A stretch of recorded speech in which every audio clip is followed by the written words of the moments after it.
Halló, ég Broddi. Ég Tómas. Og ég Samúel, einnig þetta sem Supersami 007. Og við ætlum að tala auðlindir. Og auðlindir mikilvægur partur af öllum löndum heimsins. En hér ætlum við að taka fram auðlindir Íslands. En við getum ekki tekið allar auðlindunar. Hvað gerum við þá? Heyrðu, ég með hugmynd. Hvað? Við tekum bara 3 mikilvægustu auðlindunar í Íslandi. Já! Geggjuð hugmynd! Ég skal taka túrismann. Ég skal taka fiskimjölin. Ég skal taka ferskvatn. Ok, ég skal byrja á túrismannum. Ég get svarið það eru fleiri túristar á þessu blessaða landi en Íslendingar. Það ekki pláss fyrir okkur Íslendingarna að fara niður í bæ. Það svo löng röð af túristum að ég nenni ekki að bíða eftir afgreiðslu á bæjarins bestu. Þetta allt setningar sem við höfum heyrt einhvern tímann og það eitthvað sem stendur á baku þessar setningar. Á seinustu árum hefur ferðamennskan hækkað gríðarlega. Það mikið að margir telja að það setja má upp sérstakt ferðamálaráðuneyti. Í augnablikinu ferðamennskan og túrismin stærsta tekjulind landsins og ansi margir hafa atvinnu á honum bæði í borginni og út á landsbyggðinni. Nokkur dæmi það til dæmis gistiheimili, hótel og minjagripasölur. Margir eignast svo skjótan gróða með til dæmis að leigja íbúðir eða herbyggi með lítilli fyrirhöfn. Auðlindin ferðamennska auðlind sem öll þjóðin getur notið vel af og allir verið sátti með, allavega fyrir utan þá sem að vilja fara á bæjarins bestu. En hvað gerist þegar hún klárast? Hættir Ísland einhvern tímann að vera í tísku? Í augnablikinu ekki hætta á því og sést ekki fyrir endan á túrismannum. Ferðamenn sem koma hér til landsins hafa aðalega 2 megin ástæður fyrir því. Í fyrsta lagi til þess að skoða náttúruna, þessa stórbrotnu náttúru og í öðru lagi að njóta menningarinnar. Þegar túristar tala svo þetta land algengt að það hneykslist af verðinu. Við tökum nú eftir því sjálf eins og í verða bjór, en suma hluti tökum við bara ekki einu sinni eftir eins og hótelgistingu og bílaleigu sem dæmi. Þessu fylgir mikil hætta að fólk komi einfaldlega ekki aftur hingað. Útlendir vinir og vandamenn minnast á ferðir sínar hingað en syrgja jafnframt að þeir geti ekki endurtekið þær þó viljinn sé fyrir hendi. Þeir lofsyngja landið en eru tregir að mæla með þessari ferð við aðstaðendur sína. Jú, Jökulsárlón fallegur staður en það ekki þess virði að vera gjaldþrota yfir því. En burt séð frá því, þá mikilvægasta að peningunum sem túristanir borga renni í rétta sjóði sem sagt ríkiskatt eða sveitafélög. En stóra spurningin hvort gróðin sé bundin við eitthvað ákveðið tímabil, svokallað trend eins og unga fólki kallar það. Hvað mun gerast þegar túrismin fer að hægja á sér? Mun hótel standa auð eða mun stór hópur fólk standa uppi atvinnulaust?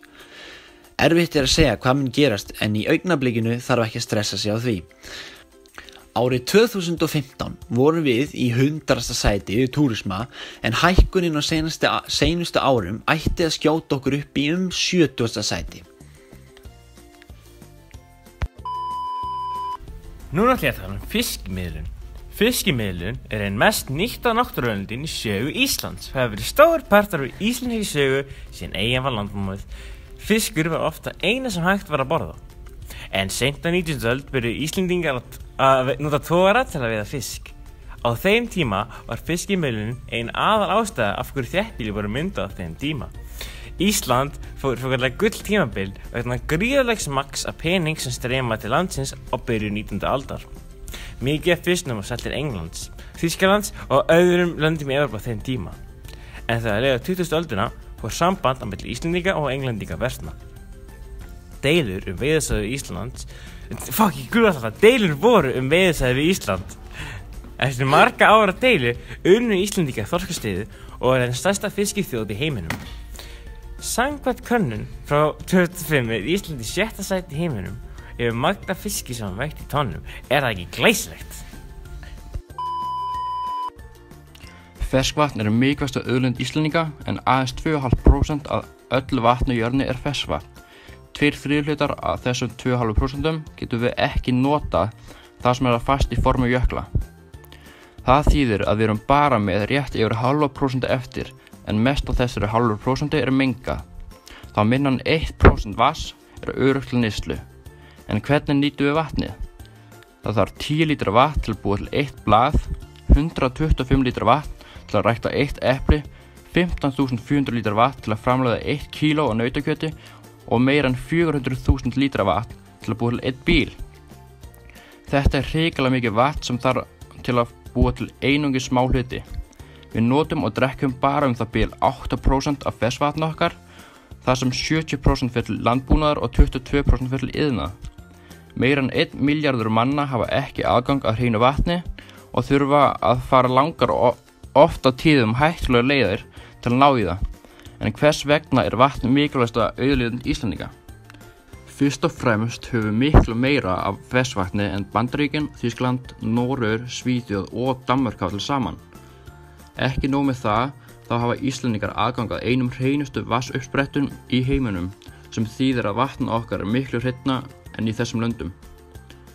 Bæði í tengslum við örplast, bakteríur og efnum, eins og til dæmis klór og flúorið. Því má segja að magn, hreinleiki og auðvilt aðgengi að íslenska vatnu bæti lífsgæði okkar svo að munar. Ferskvatn er takmörkuð auðlind sem þýðir að það er mikilvægt að við pössum upp á hana svo hún endist eins lengi og hægt er. Já, þetta var nú áhugavert. Súper Sami, einhvað sem þú vilt enda á? Sigurkarl, vonandi fæ ég einhvern.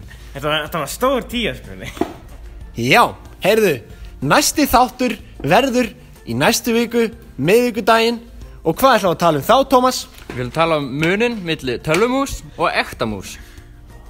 Takk fyrir að horfa.